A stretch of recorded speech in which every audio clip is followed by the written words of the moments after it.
One word I would use to describe the current TFT meta is conditional. If you have the right conditions and setup for a comp, anything can really succeed. But you have to get a really good augment and a good start for it. Otherwise, you're probably going to go bot 4. Thankfully, we had the TFT Academy tier list to dive into what exactly you need to succeed this patch. So let's go ahead and find out what are the optimal conditions.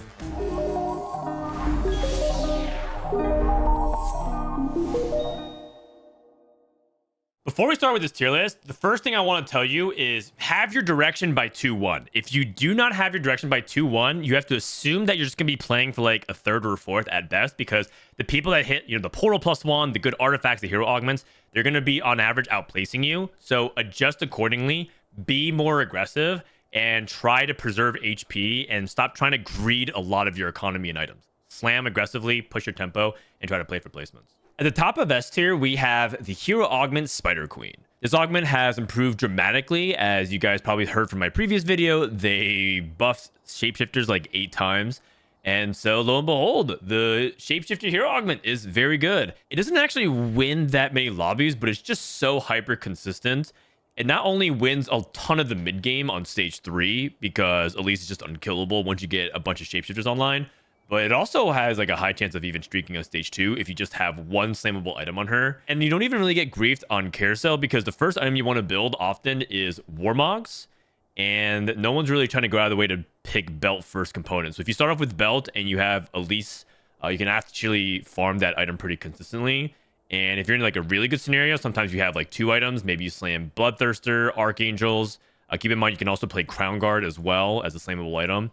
You have like Warmogs, Crown Guard, stage 2, and you just streak the entirety with just like a level 4 board. And so a lot of times this augment ends up just snowballing out of control. Another thing to pay attention to with Elise is that we found out that Hull Crusher is actually really, really good on her. So if you end up having an opportunity to play that, as well as the usual stuff, Innervating Locket and Defiance are her 2 best artifacts. So just keep that in mind. Another thing to note is that Find Your Center has been performing dramatically better. I think that they said that there's a bug with that, where you get a little bit more damage amp than usual. I feel like if you get this opportunity, you should just take it. Find Your Center is basically the new best hero augment for a bunch of melee, and this is also going to apply to things like Sweet Tooth and Zap Attack and so many other hero augments. So just pick that with anything that you get. One other thing that we've also updated is that Elise should be positioned towards the same side as the enemy carry, because her effect actually poisons the 2 closest enemies. And that ends up being a situation where if you can kill off the front line quickly, she can actually start draining the back line. So yeah, definitely get those sucks in. Smolder is your late game cap, but a lot of times you're going to probably play around Varus 2 for a while until you hit Smolder, and you can just transfer items. In the best case scenario, you have items for everybody, but that's unlikely going to happen. Jinx Wukong got buffed a lot, mainly because they bug fixed Jinx. And so this is going to be a very popular comp that you see. The only thing about it is that you kind of need specific items, so the power level of this composition is really high, but I'm not entirely sure how often you'll be seeing it in each lobby. What they found out was Jinx was not actually scaling with her Get Excited with AD. It turns out her attacks were not actually dealing bonus true damage, as it says here with the Get Excited tooltip. The AD just wasn't actually giving her any benefit, which is crazy because Sugarcraft and Hunter are both traits that give you AD. So you're telling me Jinx was actually that good in the previous patch, but she wasn't even benefiting from her traits? She almost was basically the threat, the same thing as Wukong. So now that they fixed her, her cap is immensely high. You get Jinx 3 and Wukong 3, and it just becomes really, really difficult to deal with. There's 2 things I want to note about specifically this setup. One is that you're not often going to be playing Morgana and Camille. You're actually going to be playing 4 Hunter with Twitch and Olaf instead, and that's because it's much cheaper. You're not going to hit Morgana and Camille very quickly, but you can hit the Frost with Zillion and get that in very quickly. The second is you can also even just not play Jinx and Hunters. You can actually play, for example, Karma Warriors, which we'll talk about later on in this tier list. But it's a little bit awkward because with Karma and Warriors, you're playing on 4 costs, and Wukong wants to stay at 7 and roll for 3 cost odds. And so if you go to level 8, you try to play around Wukong, but you don't have enough gold to hit all the 4 costs and Wukong 3. So that's usually like a huge luxury situation. The third item for Wukong, if you get Spin to Win, is Bloodthirster. But if you get Mogul's Mail, a lot of times you just keep that on Wukong. And there's so many ways you can get Moguls now because of all the Shimmer items, a Portable Forward, or an Artifact Anvil Start. That's why we have this as one of the main things you should think about. Camille here is a flex unit. It's just chrono, so you can actually just do without it. You can add in, another unit that makes a lot of sense. I mean, you could play, for example, Fiora and get the Witchcraft in there, and then just have her hold another additional AD items. You can also just play Briar because Briar is just a great unit. If you want to be really fancy, you can get like Sugarcraft emblem and play Gwen and start stacking Sugarcraft, but I don't really think that's like super viable. It's just that you have a couple options there in that spot. Portal has been nerfed, but it actually has also gotten buffed in some really subtle ways. So it stays in S tier because, well, I mean, if you still get the portal opener and 10 portal, you just win the game. I mean, 10 portal is the strongest thing late game besides 10 Eldritch, and you're just never going to hit 10 Eldritch, but you can hit 10 portal quite consistently, especially if you hit, Wandering Trainer and you get a +1 portal, or you start off with Spatula and you just get a portal crest. It's just really easy to hit 10 portal. The best augment in this comp by far is Little Buddies, and that actually bridges into why this composition is actually better, is because they actually did some subtle changes to buff things like Nami, and now Shiv is no longer bugged on Ryze, so that actually gives you some better item path ability. Not only that, they also buffed the early game because Jace got stronger, and that actually makes your early game even more consistent now. In fact, you can actually just give items to Jace and have him just be the item mule. Just give him, tank items and Rage Blade or red buff. It doesn't really matter. And then have him duo with any other shapeshifter, and then they can all just hold all your items. If you end up getting to 8 and you can't find 8 portal, a lot of times people play things like mages, and they play like Vex, Nami, plus Galio, and they try to like hold the fort until they can hit like Rise 2 and Nora. Sometimes people flex in things like Arcana as well if they end up hitting all the 5 costs. You can also play Briar if you still have the Jace. So there's a lot of different things that you can do. It's like somewhat flexible. Kalista is S tier, but there's kind of a disconnect because her stats are quite bad if you look at it. In fact, based off of her placement and her win rate, you would actually think that she's a B tier comp. But Kalista still caps really, really high. And the big reason why is because people are playing Kalista as a composition that's very first or eighth. And I think a lot of people are probably overplaying Kalista when they don't actually have the resources. Kalista is really hungry because if you look at her composition, there's basically no 3 costs and there's only 2 costs. And you actually sub these out in the late game.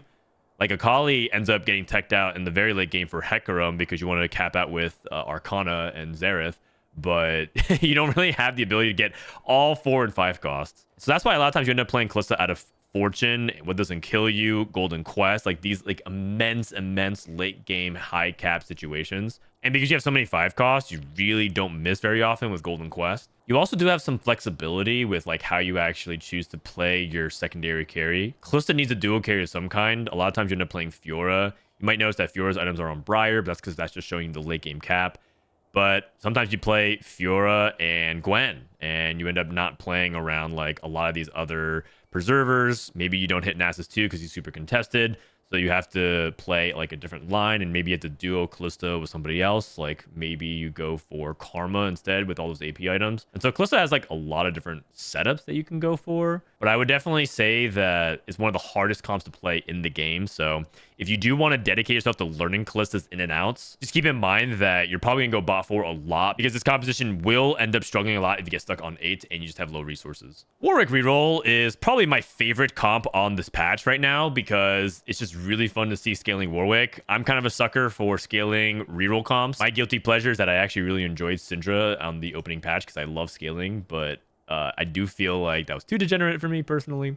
But the thing about Warwick is that you really only play him with Corrupted Vampiric Scepter. I don't think you play him with regular items. But there are other artifacts you could play with Warwick. I just think they're worse. Those include things like Death Defiant, Rapid Fire Cannon, and Infinity Force. But I feel like unless you are like pounded with Warwick 3 early, or maybe you get something like, Warwick with Build-A-Bud and you have to play around him and you have to open up a portable forge and you just pick with the best of the rest of the items. But I think those are just like really niche scenarios, so just avoid unless you have this. There's 2 different variations you can play with Warwick. You can play Vertical Frost, but the variation that's starting to get more attention is Vanguards. And that's because they buffed vertical Vanguards. And also, if you get like Blitz 3 with Warwick 3, Blitz 3 becomes really hard to deal with. Twitch 3 is pretty optional. It's just like another way that you can play the 1-cost reroll if you're not hitting Warwick. So just keep that in mind.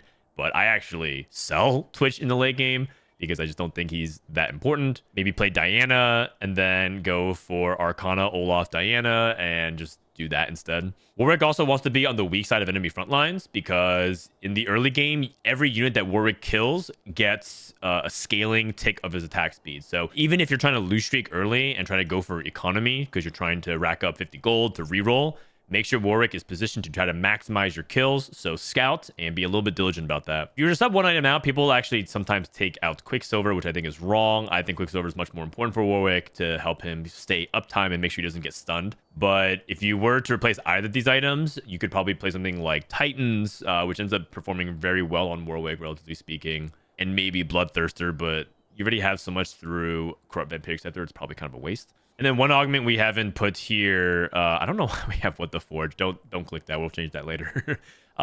Is Find Your Center. Really, really strong.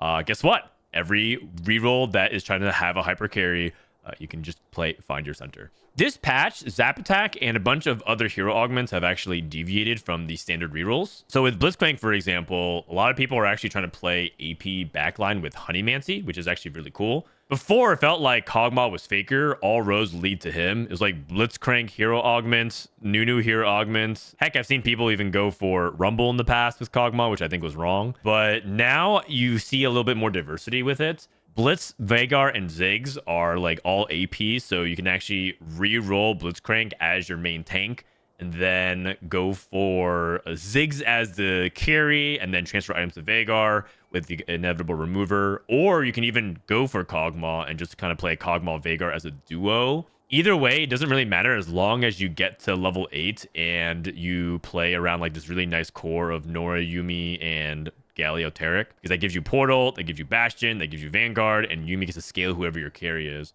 Veigar's max cap because Veigar is just the best 3-cost scaler in the game, but sometimes I've won with like Kog'Maw 3, Blitz 3, and just, 2-star Veigar and Ziggs. So just lean into whatever you get. Be as Friends is worth it, and Honeymancy Emblem is worth it as well. If you do get this, you can cut Ziggs, and you can add in another unit that makes a lot of sense. For example, you could go for Nami and not play Galio and play Tom Kent instead. So that way you kind of have like a nice little mixture of mages, and forget about Portal. It's not that huge of a deal. In fact, that lets you kind of tech in some Arcana as well, because then if you're not playing Portal, you can cut Taric and you can play a Hecarim instead. So there's a lot of different things that you can do with that if you're depending on Honey +1. Another hero augment that's changed is Witchy Wallop, and this actually bridges into another part of our A tier, which is Witchcraft is back on the menu. And so there's two ways you can play Poppy. You can still go with the Ahri Scholar Reroll, where you play Poppy 3, Zoe 3, put Ahri in the back and have her orb everything. Or you can actually try to push levels and play for Witchcraft. And the reason why this is really good is because it caps much higher than Ahri due to the fact that you're playing around a lot of 5 costs. Like you get Morgana and Briar online, with the Nico Shapeshifter Witchcraft tie-in, and just kind of pop off. This is one example where you can play around Portal, where Ryze is a Scholar that ties with Zoe, Nora on the Ryze for the extra AP, and Taric is a Bastion that combines with Poppy. If you do end up playing around it, pick up things like Potions, Witchcraft Emblem, items for Poppy, Raid Boss, Find Your Center, the whole usual shebang. It does have really, really good win rate. But if you're just getting like a ton of Ahris and, you just have the proper setup for it, you can still go for it. It's perfectly fine. Just that I think this has a higher win rate and you'll have much higher success. Infinity Edge is really hard to get, so don't worry if you have to go for a Hand of Justice or Titan's Resolve. It's fine. Just get these 2 items on Poppy first, and the rest is history.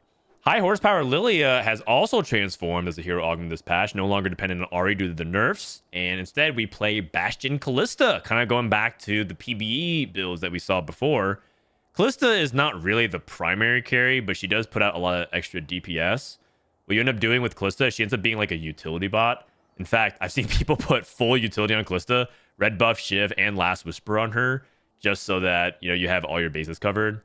But Lilia ends up doing just fine if you get Archangels and Bloodthirster, and you just get the Bastions up, and then Diana can actually also be like a late game duo carry. If you do end up putting Spark on Diana, don't have Shiv on Kalista. You don't necessarily need it, but double Shred can be useful at times. And with Lilia in particular, she is still pretty flexible, but with 6 Bastion, you have fewer options. Just make sure Lilia doesn't get targeted. And you do also have this Fairy Queen's Crown, so you don't necessarily need to prioritize going for a 3rd item on Lilia. That being said, once more, if you want to play around the Ahri variation of Lilia, you totally can, which we'll cover later in this video if you haven't seen before. You still can just play Lilia, Zoe, Poppy 3, Ahri 3, and go for the usual stuff, and that's also perfectly fine. The final of our conditional comps in S tier is Sugarcraft. Sugarcraft needs an emblem in order to succeed, because if you don't have Sugarcraft emblem, you're just stuck on 4, and that's just infinitely worse. They bug fix Jinx. They buff Gwen significantly, so getting these units in is huge. I will say, though, that this is a really hard comp to pull off still. I actually would feel like if we could grade something harder than hard, maybe very hard, rock solid maybe, it's just really difficult to pull off. I personally have yet to top 4 Sugarcraft game, and I've tried 4 to 5 times. I've lost hundreds of LP despite having good starts with it. Like I start off with a Sugarcraft crest, or it's a spatula start and I get like an extra Sugarcraft and I have 4 early. That's because Fiora Gwen is so contested this patch, and if you just don't get Gwen and you're stuck on Gwen 1, and heaven forbid you're stuck on Gwen 1 Jinx 1, you're just not going to actually do very much. The rest of the board, Tomkin, Rakan, Morgana are flexible, but these are some of the higher qualities you can play around. A pretty common cheat board you can play around instead of these 3 units is the Honeymancy, like Kog'Maw for Hunter Jinx, and then Vanguard Bastion. So Vanguard ties in with Rumble, and you kind of have like similar to the Kog'Maw board, but you're playing Sugarcraft instead. They also did nerf Sugarcraft cash out rewards by making it more delayed, so you have to keep that in mind. It takes a little bit longer to scale. But if you can get to that top end, Sugarcraft is completely unstoppable after critical mass, and you can go for things like 3-star anything. I mean, we have 3-star Gwen because that's a lot of times what you end up doing with all the duplicators. You just chase like a 3-star 4 cost. So yeah, it's not actually a typo. You can actually legitimately chase this if you are uncontested Gwen in the lobby. Karma is back, and she not only tops A tier, I personally believe she's S tier. It's just right now, a lot of the data suggests that she underperforms. I think it's very similar to Kalista, though, because 1, the comp is really expensive. 2, it's just really easy to be stuck on 1-star Karma, 1-star Fiora, 1-star Gwen, just 1-star everything, and then you just die, and the stats look really bad because of it. I think calling this AP version of Kalista is actually very fair, because you actually just replace Karma and Gwen and maybe like Milio Bard, and you just play the multi-strikers plus Nasus, and you almost have the other half of the high cap late game boards, because you're still playing like Morgana, Briar, and all these other different things. If you find a way to get like preservers and get the 5 preservers, you end up just being very, very strong late game, and it's just really hard to kill this board when it's fully upgraded. The hard part about this comp is getting there. It's a fast 8 comp, but kind of similar to Kalista, you don't want to be stuck on 8. And you do need a little bit on the more specific items, like, you know, blue buff, red buff, and death cap is Bis Karma, but that's 2 of each component, which is very hard. The good news is, because you have Fiora as an AD champion, and you have Gwen who can also take some unwanted components like gloves, you should be able to kind of mix and match and have all the items for your carries as long as you're building them smartly. But the downside is you need a ton of items, and yeah, it can be really, really tricky to get 3 items, and you might notice that you still have no tank items. So yeah, be very, very mindful of it. Even though Spellblades got really nerfed, it's still actually really good in this comp because Karma and Gwen abuse it really well, and Preservers give you so much mana that you should be fine if you are having a nerf Spellblades. The most reliable early game to get here is just Portal Shapeshifters, and that's because Zoe ends up holding items really well. You just kind of play this comp, and you flex a little bit. Like, one thing that people don't really do, I think, is play around Nami and Ryze as an out. So you play this Portal Shapeshifter, you have red buff for Ryze, blue buff for Nami, and if you get +1 Portal, you lean into Portal like we talked about in the S tier. But if you don't, you can play for Karma and Fiora Gwen. So this is the other fast 8 composition that people are defaulting to, which if they don't play a Karma line, they play Ryze plus Arcana. And you might notice that, you know, the red buff here for Ryze, the blue buff for Nami, and all the tank items just kind of goes here. And this is like a safe comp that you can play for, but they did nerf it significantly by having Arcana damage be reduced, and Ryze no longer snipes the backline. I guess it's a trade-off. Ryze actually is much more likely to kill frontline and focus fire, but he is less likely to snipe and win fights just through BS. I think the underrated aspect of this composition is Nami. You get Mage Nami, you put items on her. She ends up kind of combining with Ryze and just doing a bunch of AoE wiping. But I do think that the composition is somewhat dependent on hitting your 5 cost. Like, I think Ryze without Nora is significantly worse. A lot of times you play Taric before Diana, and then you play like Vex or some other mage for frontline, which is like okay, but in the end, this is the board that you really want to go for. And very similar to how we kind of started before, you play like some kind of shapeshifter, portal. I mean, in this case, we have Ahri if you're trying to carry Zoe, but it's all pretty flexible. So Arcana Ryze worse, but still really good, and caps out high enough if you hit all the 5 costs. Scholar Ahri has fallen down a tier, but that's not because she can't do very well. In fact, if you get the upgraded Venture, the Spellblade, it still feels exactly the same as last patch. but it's just not as ubiquitous as it was before, which was like you just had Ahri and you had any kind of AP start whatsoever, and she would just destroy everything. Now you kind of have to actually have like a good setup for it, which I think is good, right? You don't want Ahri to not be viable at all. You don't want Syndra to not be viable at all, although she's the worst comp in the game, so don't play her. So at least now Ahri has more reasonable conditions. The comp actually has somewhat improved in some aspects because Milio is better now. Ryze focus fire, so that actually helps Ahri kill things faster in the front line, so that ironically might end up helping. And you have some late game charms from Xerath that are cheaper, so in some aspects this comp actually does improve. I would say that almost any of these augments on the left are green lights to play this comp because they're really good at 2-1. And I know that sounds weird for Arcana, but Arcana Crown gives you an adaptive and an Ahri, so it just helps you get started, so why not? And remember from the previous videos, Ahri has a couple positioning tricks. You can have the frontline part in the middle and have her try to, punish people who are clumping towards the center. Or you can have one tank here, everyone else backlined. Try to maximize Ahri's positioning and put her in the corner. So there's definitely some positioning nuance still with Ahri that exists. Kog'Maw is still a really safe composition to play for top 4s, but it has kind of went back to its previous spot where it doesn't really win many games. People would joke that this is the 15 LP farmer because it averages like a 4, but it's like you don't ever win. So your highest placement when you load into the game with Kog'Maw is 3rd. But now that they nerfed Arcana, your late game cap is Nora and Yuumi, and you put this on Kog'Maw to scale it, or you put it on Tristana 3 until you find Kog'Maw if you're in some weird situation where you somehow have Nora before you get there. But a lot of times, the thing that we kind of made a mistake before, which is you want to actually play Lilia and then have more frontline and the 3rd item for Tristana, because backline items matter a lot with this comp. A lot of times people actually try to complete the frontline items, but the reality is the signal for Kog'Maw is you have 2 good Kog'Maw items pretty early. So item augments, even though they're not represented here, are actually quite good for Kog'Maw. The item prio for Kog'Maw is Shojin, then Red Buff, then Last Whisper, because if you miss on Last Whisper, you can always make Even Shroud. But Shojin Red Buff are by far and away Kog'Maw's best items. ShapeShifter Flex is a lot better this patch as well, although usually we play Blaster backline. It's kind of rare for you to flex anything else. I have seen other people play AP backline, or I personally have played ShapeShifter Warriors because Nico Fiora has that connection, and then I just play like Fiora Gwen. So you still have like a bunch of options there, but for the most part, this is pretty much just the Spider Queen Elise board, but without the hero augment. So not too much more to add.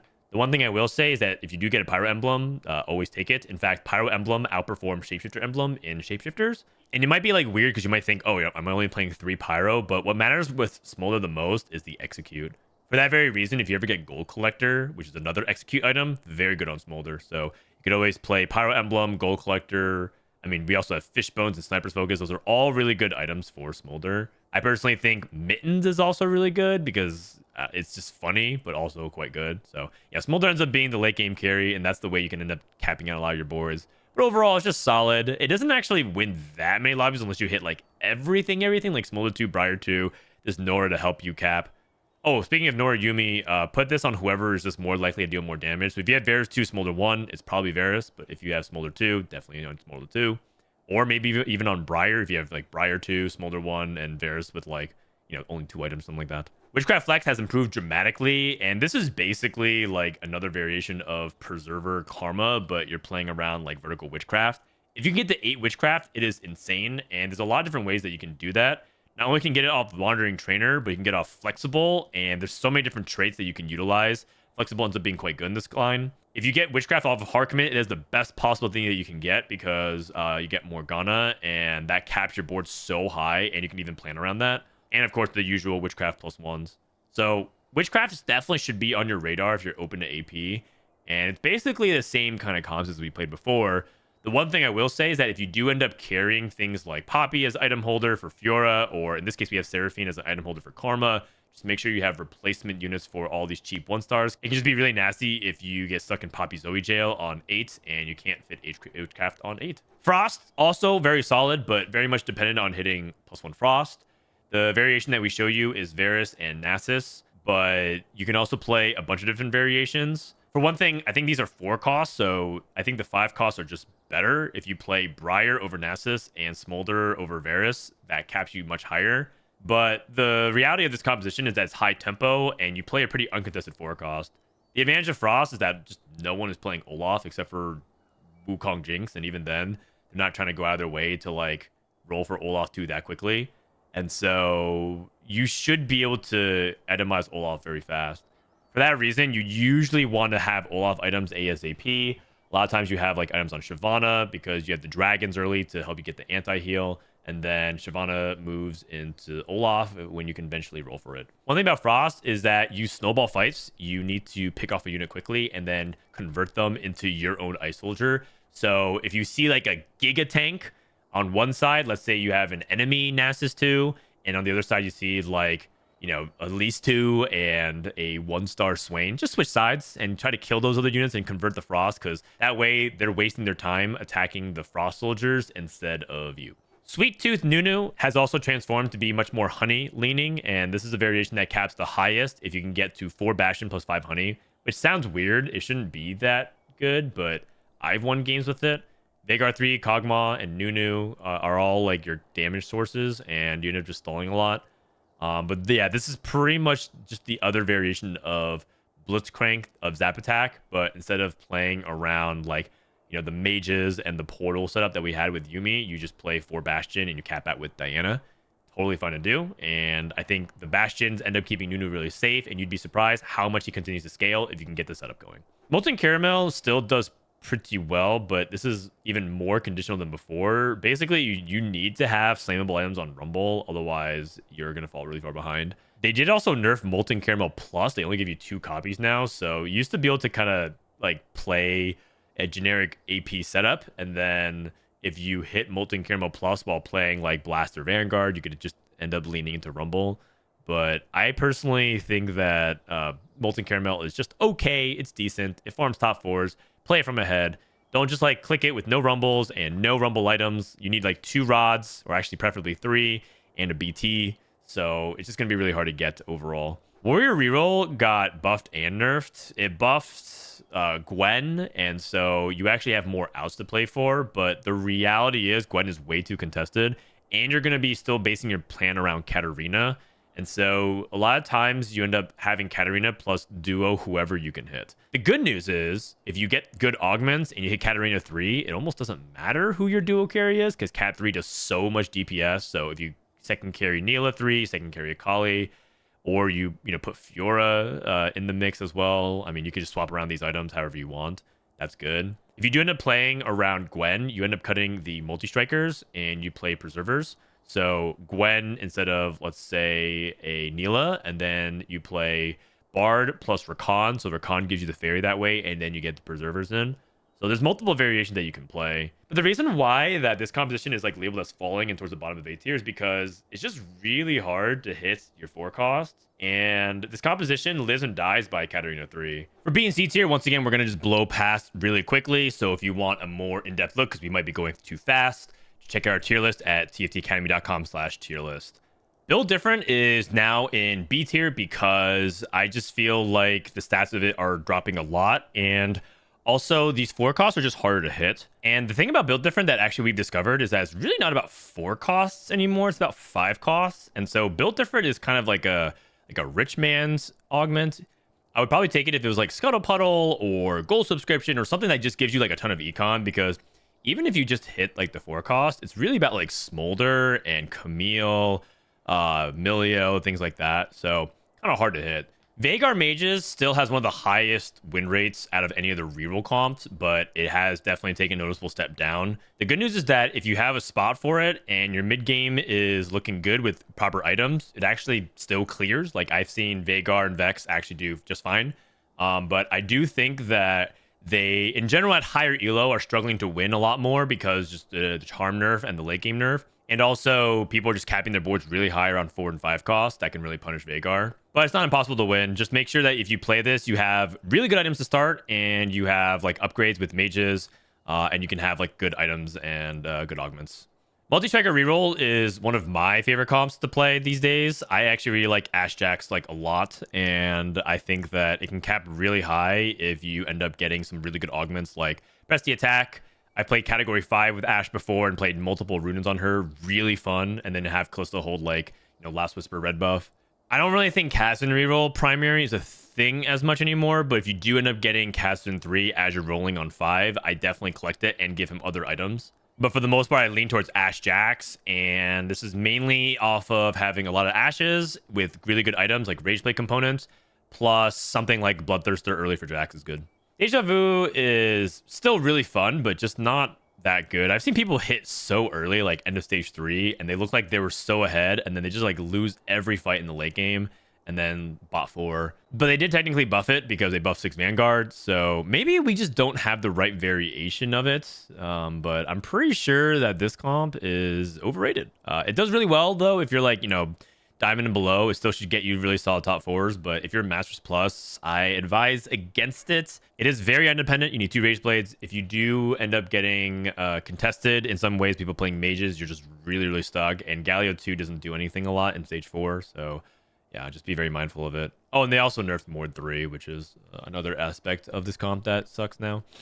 We do have a new comp, Fairy Preservers. This is what you do if you get a +1 Fairy, and they did buff the 5 cost, so Morgana is much more effective with it. If you can get Fairy Emblem onto Morgana and you get, a 9 Fairy thing, I mean, the Queen's Guard armor is really good on Morgana.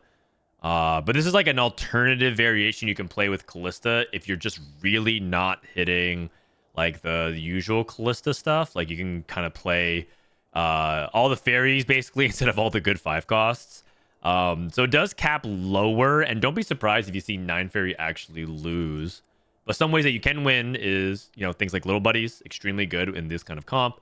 Emilio 2, Morgana 2, Camille 2 still does very well. And just remember that Fairy gives you a ton of HP. So things like Inspiring Epitaph, Martyr, and Immovable Object all have good synergy with it. 5 Pyro is okay, but it just requires you to play from really far ahead. I think Pyro Smolder is great, but 5 Pyro, anything else is kind of mid. In fact, I'm pretty sure that they over-nerf Pyro. You're just not going to see it very often because you're playing dead units like Akali. Shen did get buffed, but he's not particularly that great. And yeah, just in general, I don't think very highly of the comp. China did really like it a lot last patch, but I have yet to see it played this patch. So there's a possibility that this moves up. Maybe I'm underrating it. But I think 5 Pyro in general is not very consistent. Arcana Fast 9 is not really a thing where you play it on Xerath primary, but the reason why we keep it around is because sometimes you just have to play it. If you play like Golden Quest and you cash out Xerath 2, like you got to figure out how to do something. So there's just like one variation you can play, but in reality, it's not really a comp that you see very often. Your Fast 9s are much more based on 4 costs like Karma and Kalista, and then you kind of fit it in. So we keep this around just as a frame of reference, but for the most part, not really that consistently played at the moment. Namzi reroll. Oh man, Namzi. I love this comp. It's really fun. I made a video about it. Check it out if you missed it before. But I will say that this comp is highly situational. You're supposed to take it off of upgraded adventure, and pretty much that's it. But if you are a madman and you want to take Prismatic Ticket or build a bud and you want to do like fun stuff with it, this is the variation you play. It's basically like Elise Spider Queen, but instead of having Elise be the hero augment, it's like Namzi. And you actually could play Namzi 3 in Spider Queen, by the way. Like instead of playing Varus, you could play Namzi here and then just like play for a hybrid of the compositions. But yeah, if you missed any of that guide, go ahead and check out that video because I think it's fun stuff. Hui got a little bit nerfed because they impacted Mordekaiser, and he was like secretly one of the real engines of the comp. If you got Mordekaiser 3 and Hui 3, that's how you actually reliably top forward or better. But it's still all right. It's just not nearly as effective, and there's fewer people rerolling 3 costs because Veigar is less popular, and unless you have like a Wukong Jinx, not many people are trying to pull out the 3 costs. But, if you do have an opener for it, it's like fine. And yeah, Hui can do some work and you can sneak in some top 4s. If you want to try something new, Shapeshifter Cassiopeia is a thing now. They buff Cassio, they buff all the Shapeshifters. If you notice, it's basically the same thing that we did with Syndra in the past. Syndra was playing Shapeshifters and you gave her a bunch of attack speed items and scaled Syndra. It's basically the same concept. They buff Shapeshifters and Cassio, and now you're just scaling Cassio. I'm pretty sure best in slot Cassio is Rageblade, Rageblade, Rageblade, hence why Anger Issues might actually be good in this comp. But, practically speaking, it's really hard to get that. So, Shiv is also fine, and she ends up shredding for herself, which is good. And it scales with the attack speed. Chrono Karma also has a lot of potential to move up, but I do think it's one of the weaker variations of Karma. I think this is the fallback if you're not hitting a bunch of Preservers and Fiora Gwen. And that's partially because it's hard to hit Camille as well. But the chrono stats seem pretty decent. And if you can get to 6 chrono, I think it's actually quite good. So it's just kind of hard to get to this comp in a way that makes sense, because you're basically solo carrying Karma, and it's not very reliable. So I think that this composition probably just needs a little bit more fleshing out and optimization. But I could see a world where it ends up being like much more than a C tier comp at the moment. We're just putting it here because it is a comp and people are playing with it. They're having mixed success and it's experimental right now. I can see this comp changing and moving up. In contrast, I think Eldritch is complete bait. I do not recommend playing Eldritch at all. Ironically enough, the best version of Eldritch is tied in hand with the worst comp in the game, which is Syndra. If you do find a way to get that going, maybe, but I don't think so. You're also going to try to play for Karma, which is a really contested unit, and Briar, which is a really hard unit to hit, and they nerfed Mordekaiser 3. They did buff Eldritch across the board, and if you do have an Eldritch +1 because you took Wandering Trainer or just somehow you want to try it, School Mascot is good at 4-2. So yeah, like you could play it, but I remember playing it from like such a good spot, and I bot forward with it anyways really hard, despite having like an amazing spot for it. So it just doesn't do enough because you don't have damage, and the Volibear itself isn't good enough. Pyronila is kind of on his last legs. They nerfed Warriors, they nerfed Pyro, and it's just something you can play if you have, a Nila 3 very early, and you're not going to be able to get to like Katarina 3 as the Warrior reroll. So it's just something we keep on the tier list in case you want to reference it, but there's a pretty good chance that we actually remove it because it's just not really a common thing people go for anymore. And finally, Vanguard Mages. Syndra is bad. Don't play it. So there you have it, all of the conditions that you need for success on this patch. Yeah, there's like a ton of conditional comps, but if you have an eye, at least by watching this video, you should at least in your subconscious keep in mind, oh wait, I remember that there's actually something you can do with this. Just pull up this tier list. A lot of things in B tier with the right conditions can still do very well. So give it a try if you have a spot for it. All right, that's it for now. Thanks for watching. See you next time.